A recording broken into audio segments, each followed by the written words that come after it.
So Jack from Pennsylvania, you are on Talk Heathen. How are you?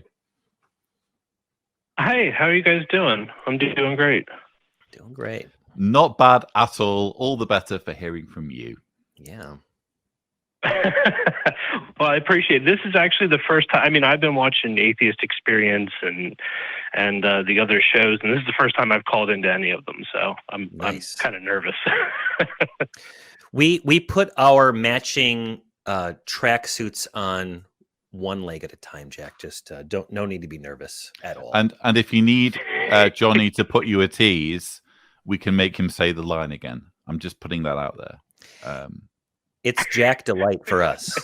It's Jack Delight. So Jack, what did you have on your mind? I'll make sure to get in the position. You guys can go ahead and put the Nikes on me and everying, and we'll beam up. we've both got your 6, Jack. What do you want to talk about? Well, so I had been listening to some things recently, some different calls and talks that have happened on some of the shows, and something occurred to me recently about my own family, and I'm having a hard time swallowing it. I've always had this problem. My grandfather's dead now. When he was alive, I had a very strained relationship with him. He was a Jehovah's Witness, and he became one because when he and my grandmother got a divorce, and he married his second wife. She was a lovely lady. Again, nothing bad to say about her. Yeah. She really was super nice. But they got married, and he got involved in the Jehovah's Witnesses. And when my dad died, I was very young. He was young. He was only 39. It was very sudden. And my mother was raising myself at age 7 and my newborn baby brother, who was 6 months old at the time. And she really needed help. We all did. And he just kind of was there for a little while, and then he just sort of disappeared. And I know that they have this thing where if you're in their religion and you're not going along with things, they can like disfellowship you and cancel you out. But to my understanding, I never understood it to be a thing that if you were never in it, that they would do that. But I feel like that's what he did. And I don't understand why he would turn his back on his blood, who were in such a need of help. Now, this is the perfect place to exercise that your belief is helpful, right? That it makes you a good person, that it does all these good things for people. Yeah. And yet here he completely turned his back on us. Okay. Well, first of all, I'm really sorry to hear that. If you are interested in what an ex-Jehovah's Witness, someone who used to think as your grandfather used to think, I'm happy to give it. Basically, when you're a Jehovah's Witness, it's an existential thing. So you believe that any moment Armageddon is coming and only Jehovah's Witnesses deserve to survive. So imagine, try and place yourself in your grandfather's shoes. So he has family who are not Jehovah's Witnesses. And if Armageddon comes tomorrow, they're all going to die. So not only is he thinking, I need to avoid bad association. So all worldly people, all non-Jehovah's Witnesses are thought of as bad association. Bad association spoils useful habits, is what they say. So I need to protect my righteousness by avoiding anyone who's not a Jehovah's Witness. It also wouldn't surprise me if somewhere in your grandfather's thinking, and I can't speak for him, but maybe somewhere in his thinking, he was like, I don't want to get too attached to family who I know are going to die because they're not Jehovah's Witnesses. It's totally messed up, but that's how doomsday this organization is, and that's the sort of thinking it creates in members. Does that make any sense? I mean, It does by their sort of really fucking logic, yes. Yeah. Yes. Yeah. It doesn't in a human centric way, obviously. You're thinking about people and family and these young children, and you go, well, no, that doesn't make sense. But to them, with it does. I just find it so peculiar because this is, I struggled throughout my relationship with him was all right when I was young. And then as he started to pull away, as I got into my teens, my relationship with him got really strained, and I didn't see him for maybe 10 years or so. And I tried to talk to him about it as he was getting older. I found out he had leukemia and that maybe he wasn't going to be around for very long. And I tried to kind of smooth things over, and he just wouldn't even have a conversation about it. He was very happy to see me, but he wanted to keep it all very surface.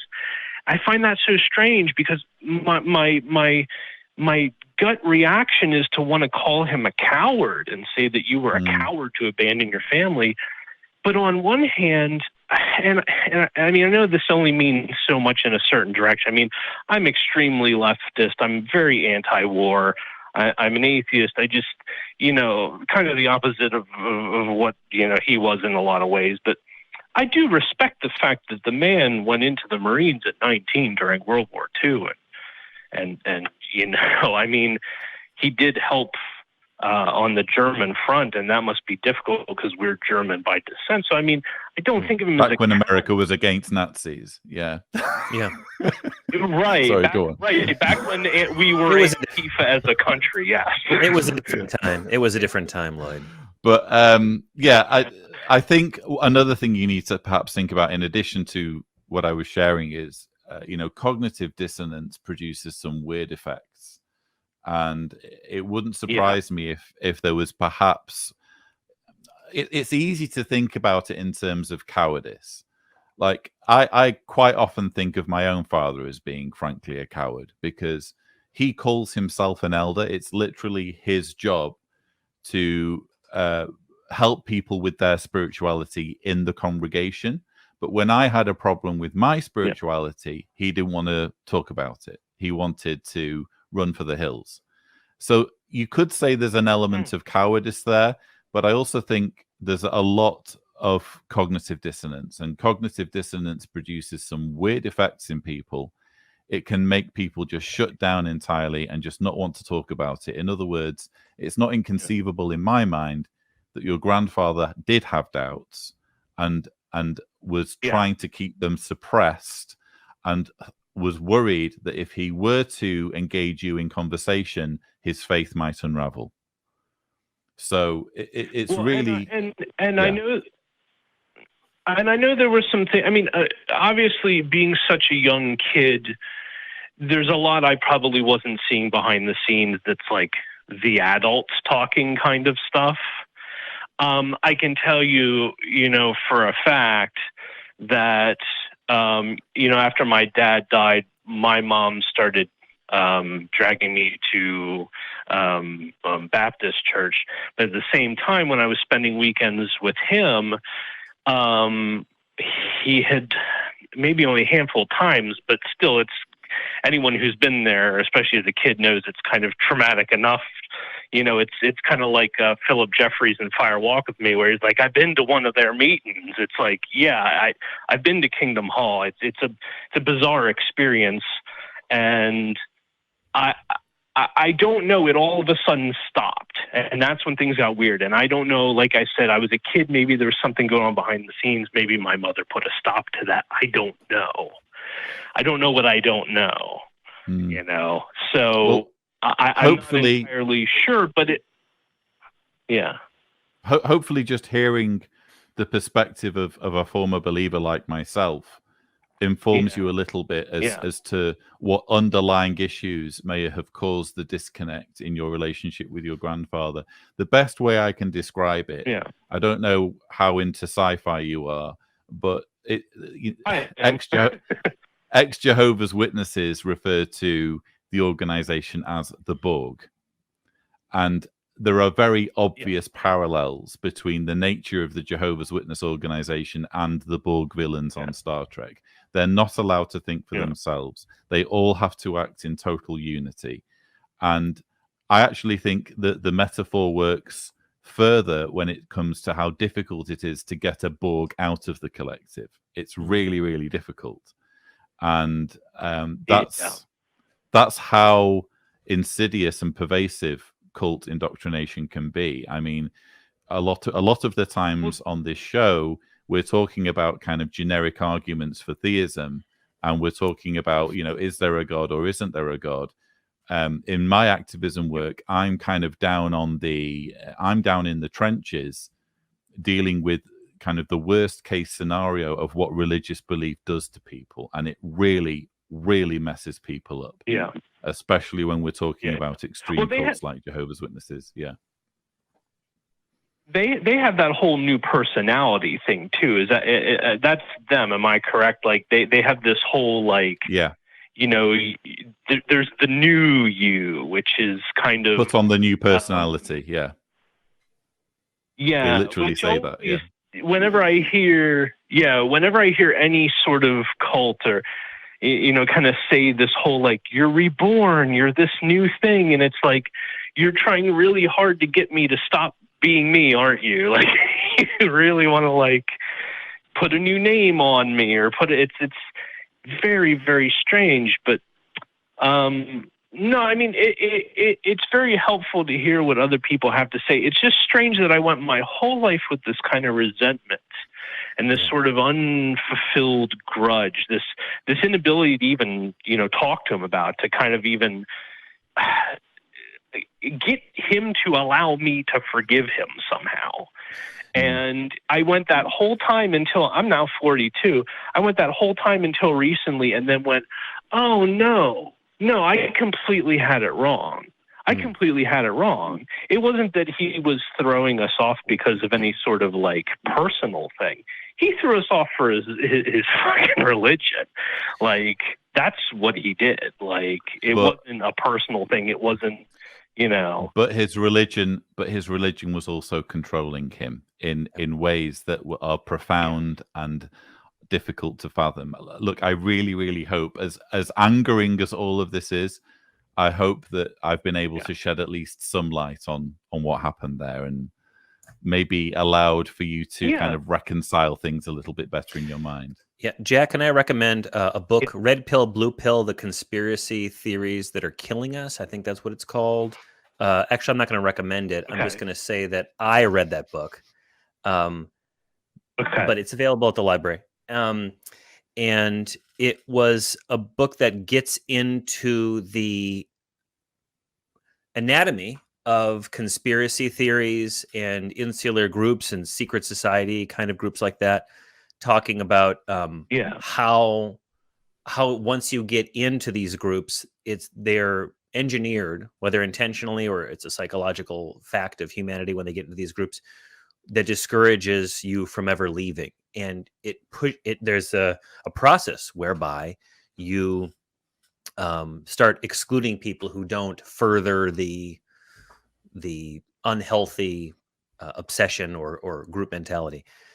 You just start cutting people away from you until you become more purely a member over and over, time and time again. And I think that in this day and age of QAnon and other conspiracy type thinking, more people than just folks who are in cults like that are experiencing that. I personally am experiencing a smaller, milder version than that with my own some family members. And so the study of this is not, in the past, I think it was just affecting smaller groups of people who were part of cultic religions, but now it's affecting, it's cutting across society. So you might see analyses of these make their way into the news. Political groups, multi-level marketing scams, they're all using the same book of tricks that cults use. So look, well, it seems like even among Christians, there's this sort of migration with the whole Trump thing, where I think they've really kind of gone, yeah, this was our Messiah, but he's too hippie-ish. He's too John Lennon. What's this love shit? Give me Donald Trump. They're like replacing it with a new figure who has the values they have and doesn't ask them so much to conform to something that's outside of them. They're like, no, I found the God for me. It's this violent, angry, misogynistic one. We've talked about this. We've yes, no, I know you, and you're not alone in observing that. We've talked about this on the nonprofits, a few times. Yeah. So go back for show. He's always plugging that show. Sorry, everyone. No, you're not. But Jack, I hope that what we said was helpful. Gave you something to look into. Call back. Let us know if you've had some additional thoughts on this, because a lot of us are going through this. Through this. Right now, I can't speak to my mother because not that it's a terrible disaster for me, but without advocating for a particular candidate, I heard her or someone using her phone say, Newsmax is the only news source. Trump 2024 vaccines aren't real. This is a big scam. Stop the steal. Like, Jesus fucking Christ. And I'm not alone, and neither are you. The denial of reality. Yeah. Right. Well, thank you guys. I really appreciate you taking your time out to talk to me, and Thanks, Jack. hopefully that was not boring dead air for everyone else. Not at all. Not at all. Thank you so much, Thanks, Jack. Take care. Absolutely. Have a good day, guys. Thank you.